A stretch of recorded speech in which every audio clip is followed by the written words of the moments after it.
Hob, an estranged, forgotten game. No, seriously! There's barely anyone playing the game, with no fandom to be found. From such a beautiful yet simplistic game, I'm surprised there isn't even a small community somewhere.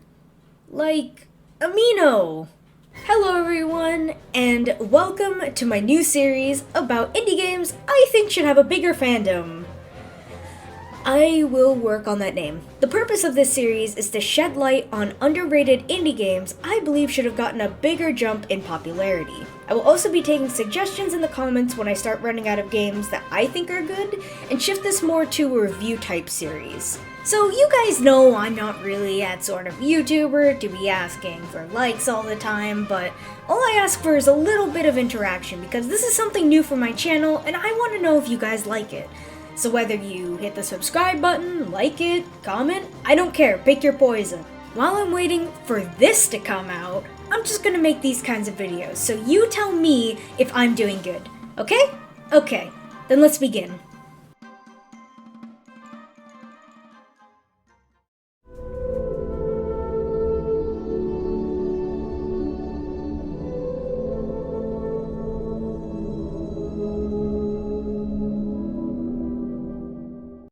Hob. So, what is it? Okay, I'll stop with that joke. Hob is an action-adventure puzzle game that sprinkles in a little bit of Metroidvania-style gameplay as you go around and explore this mystical yet highly technological world.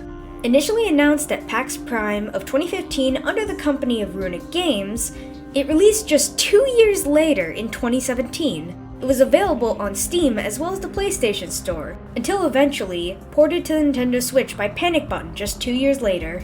Unfortunately, Hob was the last title for Runic Games as the company closed shortly after its release.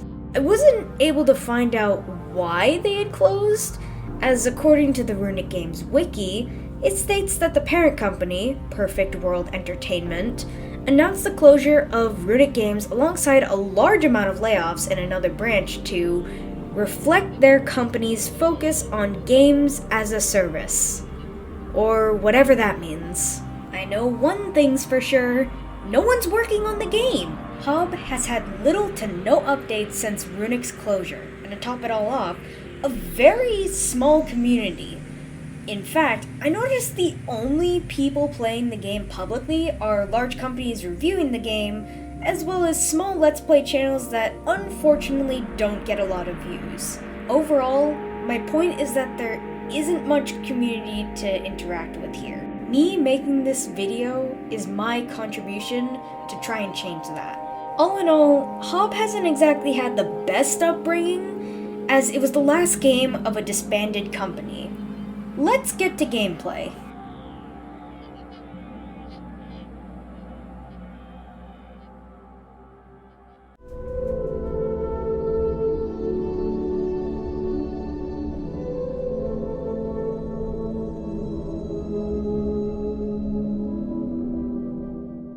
As I said, this game is a Metroidvania.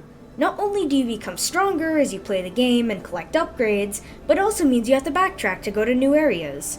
What sets this apart from Hollow Knight is the fact that it definitely leans more towards puzzles. Most of the time you'll have to find out where to go by platforming or some kind of simple puzzle like moving a cube to the side. In Hob, you're quite literally rebuilding the world. Every now and then you unlock this amazing cinematic of the world just ascending into the air as you can see all the cogs and undersides of everything going on under you before it descends back into place. Honestly, the best part of the game for me. As you explore, you'll find these little green light currency things, either from various secret caches around the world or defeating non-respawning enemies. You can use these to upgrade abilities or even buy different cloaks that can boost one ability over the other, like speed for lower HP. You also have a sword, a very blunt sword to quote one of my friends. Combat is surprisingly fun as you can sprint, dodge, punch, which really gives a satisfaction of fighting. Not to spoil too much, but one of my favorite abilities is the teleportation ability, which allows you to teleport through enemies and stun them for a bit. Shut up. With such a large world to explore, I'm happy to say that you will always have a map accessible to you.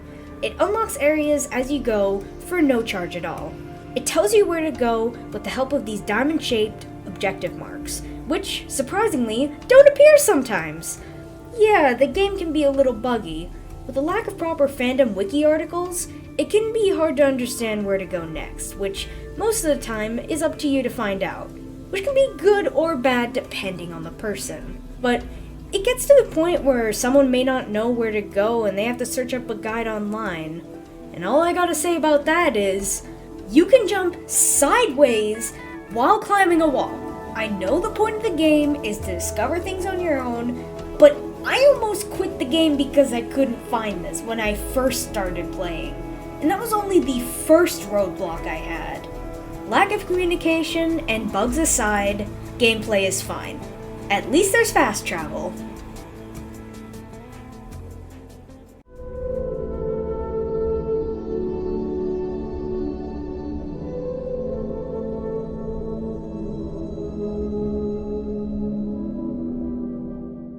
This section is gonna be hard to talk about, considering Hobb's story is comprised of visual storytelling with absolutely no dialogue.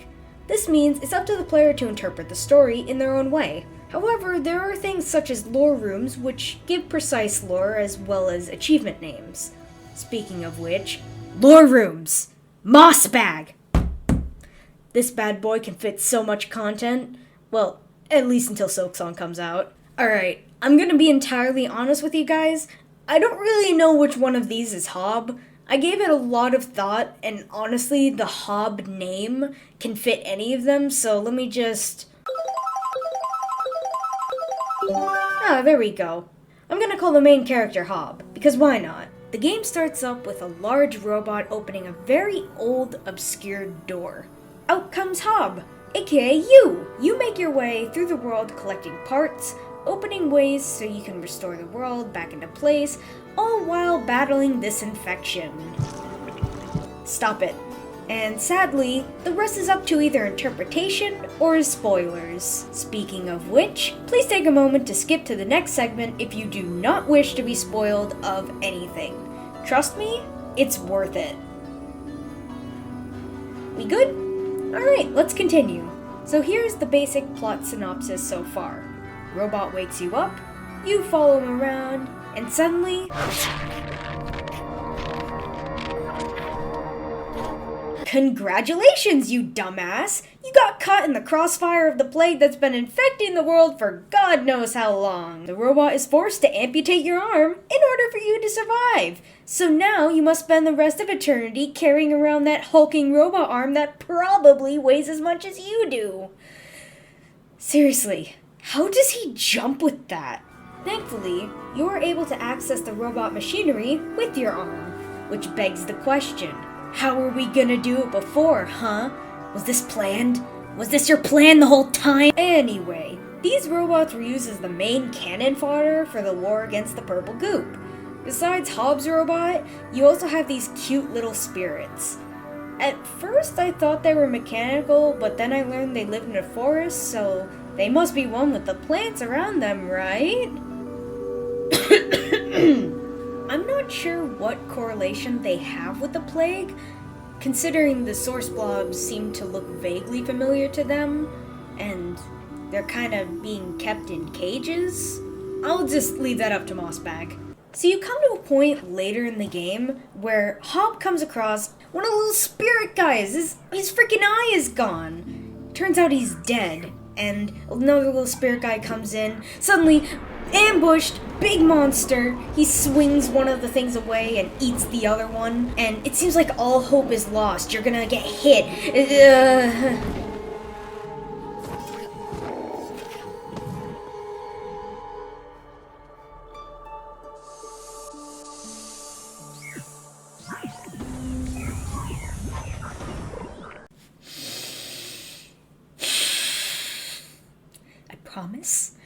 I promise the game is not a ripoff. It came out months after Hollow Knight, so it had to have been in development at the same time. It's not Hornet, guys. You know what? No. I'm gonna just move on before I go crazy.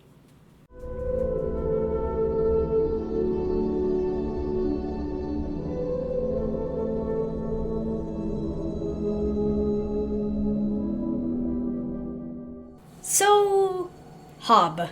It's a fairly fun game from what I experienced. It definitely captures that Zelda-esque vibe with the puzzles and the backtracking in Metroidvanias, but I do feel as though the biggest issue with the game is lack of communication. I'm completely fine with a story being cryptic and having to find my way out of a dungeon or something, but to have to remember every single last roadblock in my journey when there's so many can be a bit of a hassle. This game has a lot of hours you have to sink into it, and I don't think anyone's gonna play it in one sitting. As much as I joked about this being similar to Hollow Knight, I'd take it one step closer and give it a feature Hollow Knight and many other Metroidvanias have. A way to pin or mark certain areas on the map. Though with Runic games gone, I don't really see it happening, unless a modding community comes out of the bushes from somewhere. Ha, bitches! Oh, holy shit! But, yeah. Hob definitely feels like a dusty old gem that could be improved. It was nice to play, but at least now more people know about it and can appreciate the work put into this game, and maybe even give it a try. And that's it! Did you like the video? Can you tell me all about it in the comments below how you feel? It would be much appreciated considering the direction I want to go with my channel. If you have any games that you want me to play, please leave them down below as well. Not only will it take time for me to play the game, but I also have to make a video about it. I do already have a plan for what I want to do next, so don't get mad at me next video if it's not the game you want. I'll get to you eventually. Anyway, I'll see you guys later. I have another video to work on. See ya!